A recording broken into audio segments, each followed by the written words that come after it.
The Old Man and the Sea by Ernest Hemingway. Part 2.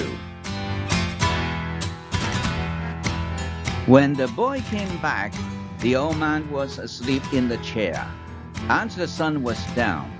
The boy took the old army blanket off the bed and spread it over the back of the chair and over the old man's shoulders. They were strange shoulders, still powerful, although very old. And the neck was still strong too, and the creases did not show so much when the old man was asleep and his head fallen forward. His shirt had been patched so many times that it was like the sail, and the patches were faded to many different shades by the sun. The old man's head was very old though, and with his eyes closed, there was no life in his face.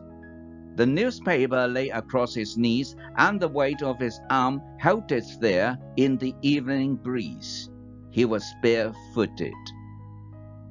The boy left him there, and when he came back, the old man was still asleep. "Wake up, old man!" The boy put his hand on one of the old man's knees. The old man opened his eyes, and for a moment he was coming back from a long way away. Then he smiled. "What have you got?" "Supper. We're going to have supper." "I'm not very hungry." "Come on and eat. You can't fish and not eat." "I have," the old man said, getting up and sticking the newspaper and folding it. Then he started to fold the blanket. "Keep the blanket around you. You'll not fish without eating while I'm alive." "Then live a long time and take care of yourself. What are we eating?" "Black beans and rice, fried bananas, and some stew." The boy had brought them in a 2-decker metal container from the terrace. The 2 sets of knives and forks and spoons were in his pocket with a paper napkin wrapped around each set. "Who gave this to you?"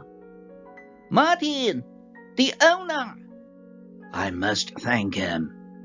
"I thanked him already. You don't need to thank him." "I'll give him the belly meat of a big fish. Has he done this for us more than once?" "I think so." "I must give him something more than the belly meat, then. He is very thoughtful for us." "He sent 2 beers." "I like the beer in cans best." "I know, but this is in bottles. Add 3 beer, and I'll take back the bottles." "That's very kind of you. Should we eat?" "I've been asking you to. I've not wished to open the container until you were ready." "I'm ready now. I only needed time to wash." Where did you wash? The boy thought. The village water supply was 2 streets down the road. I must have water here for him, the boy thought, and soap and a good towel. Why am I so thoughtless? I must get him another shirt and a jacket for the winter, and some sort of shoes and another blanket. "Your stew is excellent." "Tell me about the baseball." "In the American League, it is the Yankees, as I said." The old man said happily. "They lost today." "That means nothing. The great DiMaggio is himself again." "They are the other men on the team." "Naturally. But he makes the difference.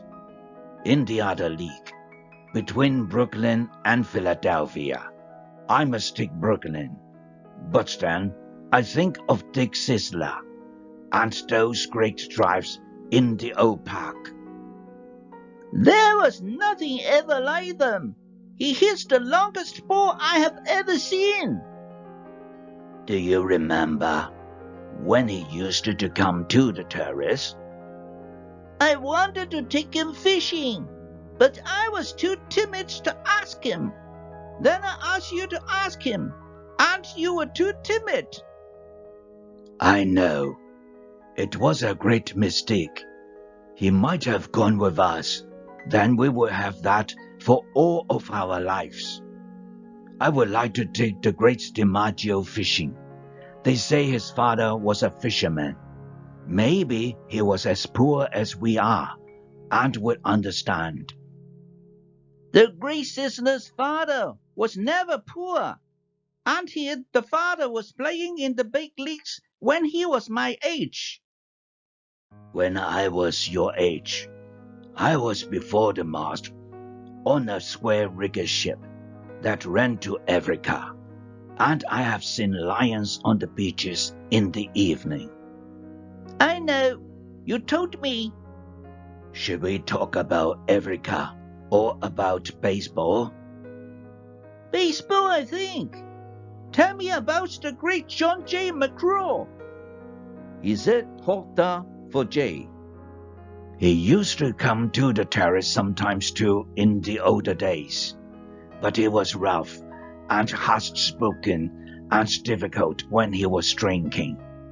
His mind was on horses as well as baseball. At least, he carried a list of horses at all times in his pocket, and frequently spoke the names of horses on the telephone. He was a great manager. My father thinks he was the greatest. Because he came here the most times. If DeRocha had continued to come here each year, your father would think him the greatest manager. Who is the greatest manager, really? Luque or Mike Gonzalez? I think they are equal. And the best fisherman is you. No, I know others better. Kiba, there are many good fishermen, and some great ones, but there is only you. Thank you. You make me happy. I hope no fish will come along so great that he will prove us wrong. There is no such fish, as you are still strong as you say.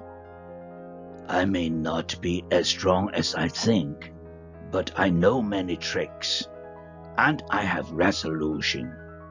You ought to go to bed now, so that you will be fresh in the morning. I will take the things back to the terrace. Good night, then. I will wake you in the morning. You're my alarm clock. Age is my alarm clock. Why do old men wake so early? Is it to have one longer day? I don't know. All I know is that young boys sleep late and hard. I can remember it.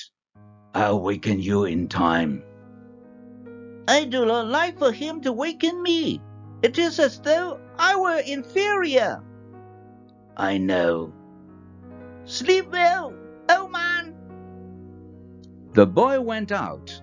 They had eaten with no light on the table, and the old man took off his trousers and went to bed in the dark.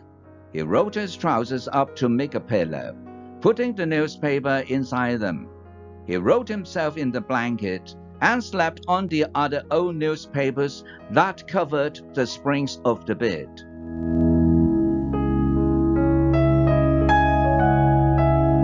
Thank you for watching. This is the end of part 2. To be continued in part 3. If you like the story, please like, share, and subscribe. See you then.